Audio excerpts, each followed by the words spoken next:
Ketika awal masuki bulan Ramadan, hati kami risau karena melihat ribuan karyawan PT Sritek yang di PHK, Pak. Dan beberapa bulan yang lalu saya sudah pernah menyampaikan di forum ini bahwa Pak, batasi impor, Pak. Kalau perlu stop impor, Pak. Panjenengan tahu di media sosial hari ini banyak sekali justiper dari luar negeri yang ongkang-ongkang kaki bisa bawa barang, bisa bawa kain, bisa bawa semua produk ke dalam negeri kita dengan bebas begitu saja, Pak. Bapak tahu bahwa di era kementerian memang belum jenengan menterinya saat itu, Pak Teten, Menteri UMKM, pernah nyampaikan di forum ini bahwa ternyata salah satu e-commerce terbesar, mereka punya gudang yang sangat besar di namanya Tanjung Priok, Pak. Yang itu mereka ketika ada orang klik barang tidak perlu lagi lewat regulasi, lewat custom dan sebagainya, langsung bisa sampai ke konsumen. Nah, sampai hari ini tidak ada tindak lanjut dari Kementerian Perdagangan untuk setidaknya mengecek ke sana, pertama ini benar atau tidak isu ini. Yang kedua, langkah apa yang sudah dilakukan oleh Kementerian Perdagangan, Pak? Karena ini akan jadi bom waktu bagi kita kalau Kementerian Perdagangan hanya jadi macan ompong, tidak melakukan tindakan-tindakan strategis untuk menghambat importasi yang ada di negara kita, yang akan jadi bom waktu bagi kita. Bukan hanya di sektor tekstil nanti, Pak. Jenengan tahu bahwa di elektronik sekarang juga kemarin Sanken, Yamaha juga akan tutup pabriknya, dan banyak sekali industri yang lain. Seperti yang hari ini juga sedang menjadi keresahan masyarakat, yaitu soal mega korupsi Pertamina. Jenengan tahu bahwa Pertamina bukan hanya merampok uang negara, Pak, tapi mereka merampok secara langsung uang dari rakyat dengan cara mengoplos itu tadi, Pak. Tentu kami semua senang hari ini memasuki bulan Ramadan bagi kami warga muslim. Tapi kemarin kami ke dapil, Pak, rakyat kami deg-degan tiap puasa, Pak. Mereka risau karena kebiasaan di bulan puasa biasanya harga komoditas naik. Termasuk kemarin istri saya beli cabai, katanya harga cabai 100.000, Pak. Sedangkan tadi 120 bahkan di Jombang, di tempat kami di Pasuruan 100.000. Nah, di Jombang 120.000. Tapi kalau di paparan Bapak tadi cabai harganya 51.000 begitu, Pak. Tapi tentu kami apresiasi atas paparan dari Pak Menteri Perdagangan tadi. Sungguh kerisauan kami mulai terjawabkan dengan adanya stabilitas harga yang Bapak paparkan tadi, Pak. Cuman setelah kami amatin ternyata stabil, tapi stabil di atas harga eceran tertinggi. Contohnya misalnya minyak kita, Pak. Tadi dipaparkan di Bapak, minyak kita rata-rata 17.200. Padahal HET yang Bapak tetapkan 9 bulan yang lalu itu 15.700. Begitu juga dengan cabai. Kalau cabai ini bahkan jauh di atas harga yang Bapak paparkan di sini, begitu, Pak. Gula pasir juga begitu. Trennya meningkat dari Januari hingga 28 Februari. Di data Bapak, walaupun di lapangan jauh lebih di atas ini, Pak. Termasuk harga minyak goreng di tempat kami 20.000, Pak. Bapak tahu kalau Bapak sampaikan di sini minyak curah, kata Bapak di sini 17.700. Tapi Bapak lihat banyak sekali warga kita yang teriak dari Aceh harga minyak curah 30.000, Pak. Nanti tim Bapak bisa cek ke sana. Nah, termasuk bawang putih. Tadi yang disampaikan kawan kami, bawang putih rata-rata 43.000. Jadi dari pernyataan Pak Menteri tadi dengan santainya, rasanya Pak Menteri seperti menormalisasi harga yang tidak normal ini, Pak.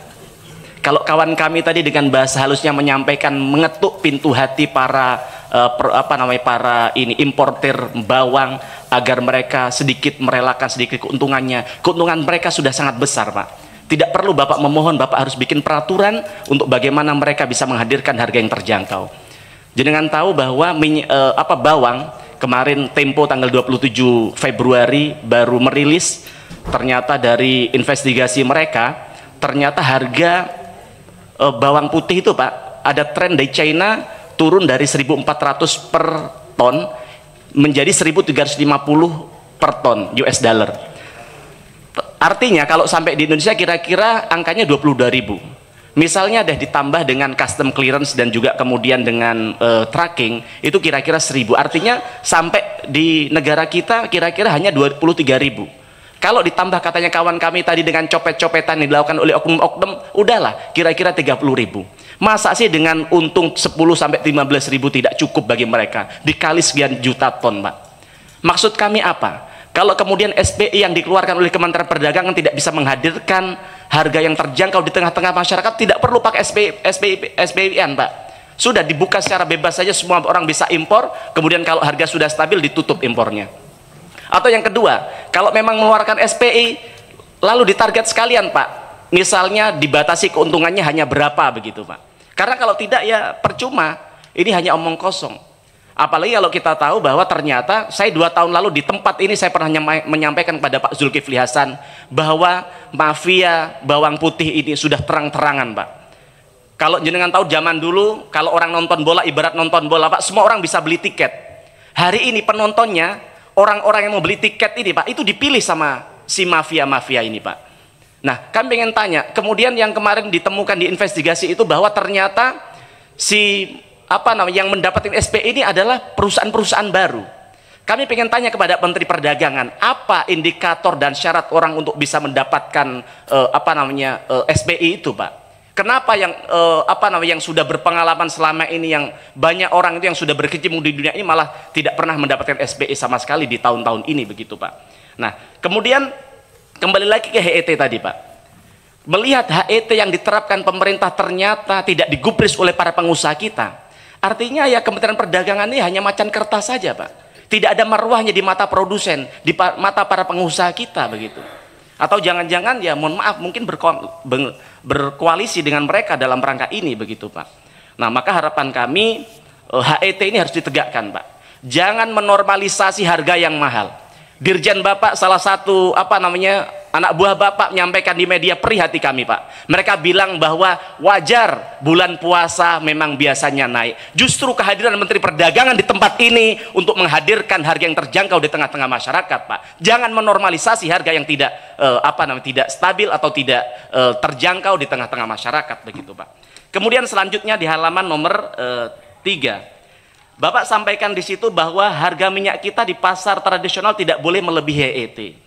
Nah, harapan kami ini tidak hanya sekedar umbar janji, Pak. Nah, sekarang faktanya di lapangan seperti disampaikan tadi, minyak goreng di tempat kami 20.000. Lalu ketika Bapak melihat bahwa fakta minyak goreng, saya tidak usah deh pakai data di tempat kami. Di data sampean tadi loh, 17.200 kan sudah jelas tuh di atas harga HET.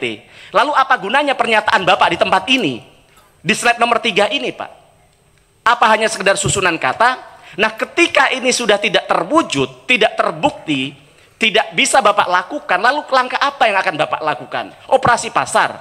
Nah, sedangkan setelah jenengan lakukan operasi pasar, apakah kemudian harga turun? Kan tidak juga. Nah, ketika harga tidak juga turun, apa yang Bapak akan lakukan? Maka harapan kami Bapak tidak boleh menyalahkan para pengecer yang ada di bawah, Pak.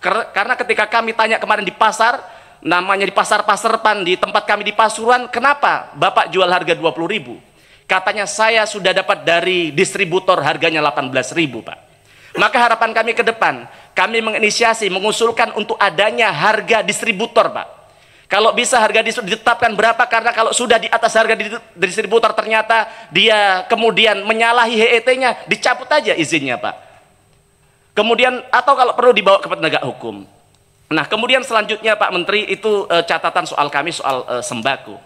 Kemudian hari-hari ini yang sedang kita lihat di banyak media, ketika awal masuki bulan Ramadan, hati kami risau karena melihat ribuan karyawan PT Sritek yang di PHK, Pak.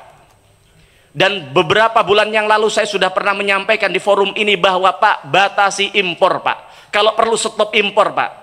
Panjenengan tahu di media sosial hari ini banyak sekali justiper dari luar negeri yang ongkang-ongkang kaki bisa bawa barang, bisa bawa kain, bisa bawa semua produk ke dalam negeri kita dengan bebas begitu saja, Pak.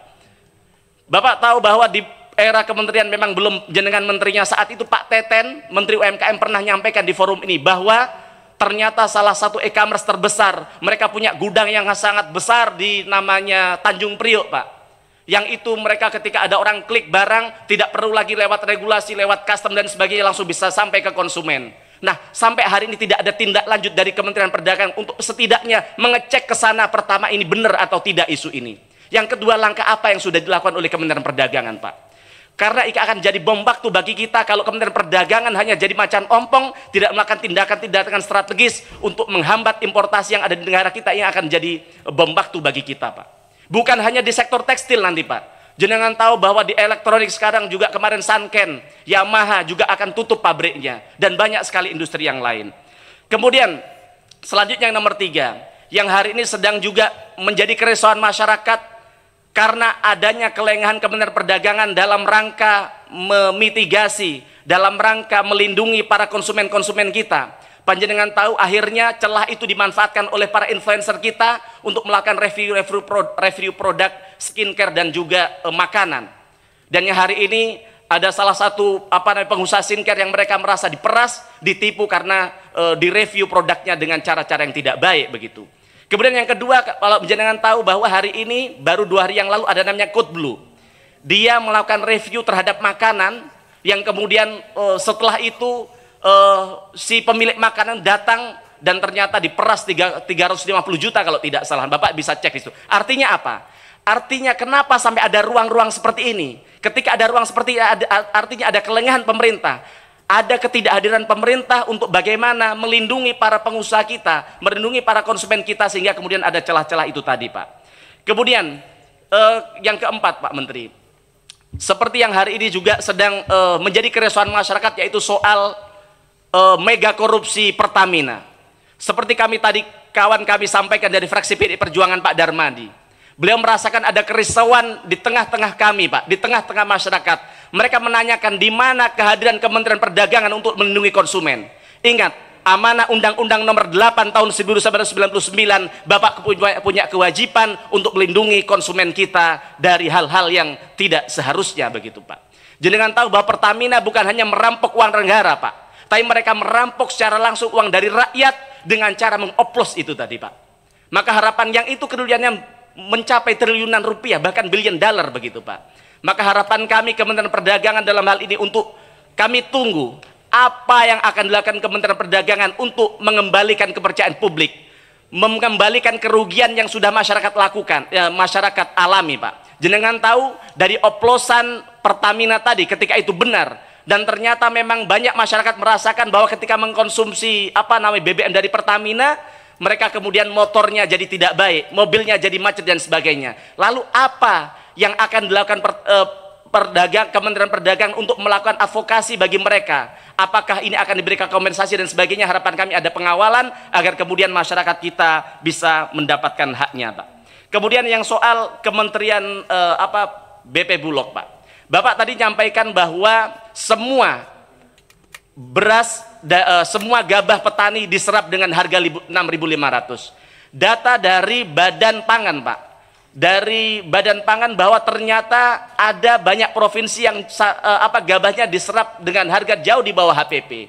Bahkan jenengan tahu yang terbaru dari Kementerian Pertanian, dari 100% daerah hanya 30% yang diserap dengan harga HPP sesuai dengan yang ditetapkan pemerintah. Maka harapan kami minta komitmen dari Pak Kepala, Pak Novi, untuk bagaimana kami percaya, kami yakin di bawah kepemimpinan Bapak, apalagi Bapak pernah dilatih dalam dunia militer, Pak. Kami syukur, jujur Pak, kami kemarin bersyukur Bapak terpilih jadi Dirut Bulog. Ada sebuah pencerahan bagi kami, bagi masyarakat, karena saya yakin di tangan Bapak nanti ke depan Bulog, di tangan Bapak bisa berkolaborasi dengan Koramil, bisa kolaborasi dengan Kodim untuk bagaimana mereka dilibatkan menjadi intel terhadap pangan kita agar kemudian ada stabilitas harga di tengah-tengah masyarakat. Itu aja dari kami, matur nuwun. Assalamualaikum warahmatullahi wabarakatuh.